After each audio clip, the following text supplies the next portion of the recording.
Ambassadors, distinguished CEOs, सम्मानित अतिथिगण, अन्य महानुभाव, देवी और सज्जनों,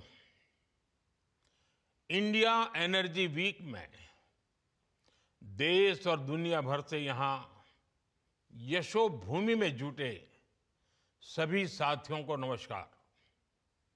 आप सभी सिर्फ एनर्जी वीक का हिस्सा भर नहीं है, आप भारत की एनर्जी एम्बिशंस का महत्वपूर्ण हिस्सा है।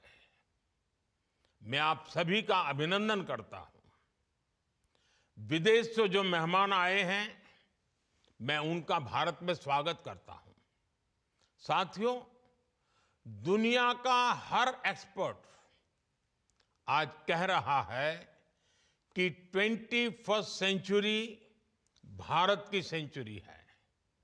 भारत अपनी ही नहीं, दुनिया की ग्रोथ को भी ड्राइव कर रहा है और इसमें हमारे एनर्जी सेक्टर की बहुत बड़ी भूमिका है।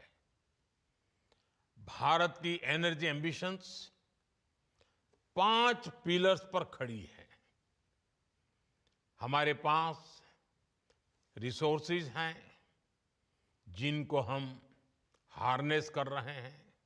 दूसरा, हम अपने ब्रिलियंट माइंड्स को इनोवेट करने के लिए प्रोत्साहित कर रहे हैं। तीसरा, हमारे पास इकोनॉमिक स्ट्रेंथ है, पॉलिटिकल स्टेबिलिटी है। चौथा, भारत के पास स्ट्रेटेजिक ज्योग्राफी है जो एनर्जी ट्रेड को ज्यादा आकर्षक और आसान बनाती है। और पांचवा, भारत ग्लोबल सस्टेनेबिलिटी के लिए कमिटेड है। इससे भारत के एनर्जी सेक्टर में नई संभावनाएं तैयार हो रही हैं।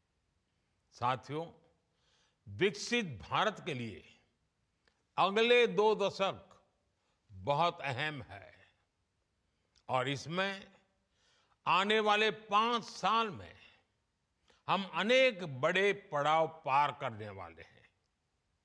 हमारे बहुत सारे एनर्जी गोल्स 2030 की डेडलाइन के हिसाब से अलाइन किए गए हैं। साल 2030 तक हम 500 gigawatt renewable energy capacity add करना चाहते हैं। साल 2030 तक भारतीय रेलवे ने नेट जीरो कार्बन एमिशन का टारगेट रखा है। साल 2030 तक हम हर साल 5 million metric tonne green hydrogen कर सके, ये हमारा लक्ष्य है। हमारे ये टारगेट्स काफी एम्बिशियस लग सकते हैं, लेकिन बीते 10 साल में जो भारत ने हासिल किया है, उससे ये विश्वास पैदा हुआ है कि ये टारगेट्स भी हम जरूर हासिल कर लेंगे। फ्रेंड्स, बीते 10 साल में भारत 10th लार्जेस्ट से 5th लार्जेस्ट इकोनॉमी बना है।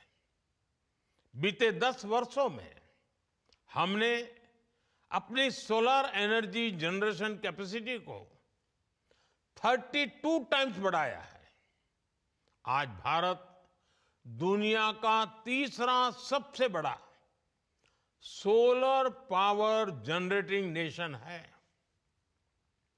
हमारी non fossil fuel energy capacity 3 गुना बढ़ी है। भारत G20 देशों में पेरिस समझौते के लक्ष्यों को पूरा करने वाला पहला देश है। भारत कैसे अपने लक्ष्य समय से पहले प्राप्त कर रहा है, इसका एक और उदाहरण है इथेनॉल ब्लेंडिंग। आज भारत 19% इथेनॉल ब्लेंडिंग कर रहा है। इससे फॉरेन एक्सचेंज की सेविंग हुई है और सब्सटेंशियल फार्मर रेवेन्यू जनरेट हुआ है। साथ ही CO2 एमिशंस में सिग्निफिकेंट कट भी आया है। हम अक्टूबर 2025 से पहले ही 20% इथेनॉल मैंडेट अचीव करने की राह पर है। आज भारत की बायोफ्यूल्स इंडस्ट्री तेजी से ग्रो करने के लिए तैयार है। हमारे पास 500 मिलियन मैट्रिक टन्स का सस्टेनेबल फीडस्टॉक है। इंडिया की G20 प्रेसिडेंसी के दौरान ग्लोबल बायोफ्यूल्स अलायंस बना और लगातार एक्सपांड हो रहा है। इससे 28 नेशंस और 12 इंटरनेशनल ऑर्गेनाइजेशंस जुड़ चुके हैं। ये वेस्ट को वेल्थ में ट्रांसफॉर्म कर रहा है और सेंटर्स ऑफ एक्सीलेंस सेट कर रहा है। साथियों, भारत अपने हाइड्रोकार्बन रिसोर्सेज के पोटेंशियल को पूरी तरह से एक्सप्लोर करने के लिए निरंतर रिफॉर्म्स कर रहा है। बड़ी डिस्कवरीज और गैस इंफ्रास्ट्रक्चर के व्यापक विस्तार के कारण हमारा गैस सेक्टर एक्सपांड कर रहा है। इससे हमारे एनर्जी मिक्स में नेचुरल गैस का शेयर बढ़ा है। भारत अभी 4th लार्जेस्ट रिफाइनिंग हब है और हम अपनी कैपेसिटी 20% तक बढ़ाने में जुटे हैं। साथियों, हमारी जो सेडिमेंट्री बेसिन्स है, इसमें कई सारे हाइड्रोकार्बन रिसोर्सेज मौजूद है। इनमें से कई का पता चल चुका है और कई ऐसे हैं जिन्हें खोजा जाना बाकी है, जिनका एक्सप्लोरेशन बाकी है। इंडिया का अपस्ट्रीम सेक्टर और आकर्षक हो, इसके लिए सरकार ने open acreage licence policy OALP बनाई है। एक्सक्लूसिव इकोनॉमिक जोन को खोलना हो या सिंगल विंडो क्लियरेंस सिस्टम बनाना हो, सरकार ने इस सेक्टर को हर तरह से मदद दी है। Oil fields regulation and development act में हुए बदलाव के बाद अब स्टेक होल्डर्स को पॉलिसी स्टेबिलिटी, एक्सटेंडेड लीजेस और इंप्रूव्ड फाइनेंशियल टर्म्स की सुविधा भी मिलेगी। सरकार के इन रिफॉर्म्स के कारण समुद्री क्षेत्र में ऑयल और गैस रिसोर्सेज की खोज करने, इनका प्रोडक्शन बढ़ाने और स्ट्रेटेजिक पेट्रोलियम रिजर्व्स को मेंटेन करने का काम आसान होगा। साथियों, भारत में कई डिस्कवरीज और बढ़ते पाइपलाइन इंफ्रास्ट्रक्चर के कारण नेचुरल गैस की सप्लाई बढ़ रही है और इसी कारण आने वाले समय में नेचुरल गैस का उपयोग भी बढ़ने वाला है। इन सारे क्षेत्रों में आपके लिए निवेश की बहुत सारी संभावनाएं बन रही हैं। साथियों, आज भारत का बहुत बड़ा फोकस मेक इन इंडिया पर है, लोकल सप्लाई चेन पर है। भारत में पीवी मॉड्यूल सहित अनेक प्रकार के हार्डवेयर की मैन्युफैक्चरिंग के लिए भी बहुत संभावनाएं हैं। हम लोकल मैन्युफैक्चरिंग को सपोर्ट कर रहे हैं। 10 साल में भारत की solar PV module manufacturing capacity का विस्तार हुआ है। ये क्षमता 2 गीगावाट से बढ़कर करीब 70 गीगावाट हो गई है। पीएलआई स्कीम की वजह से ये सेक्टर और आकर्षक हो गया है।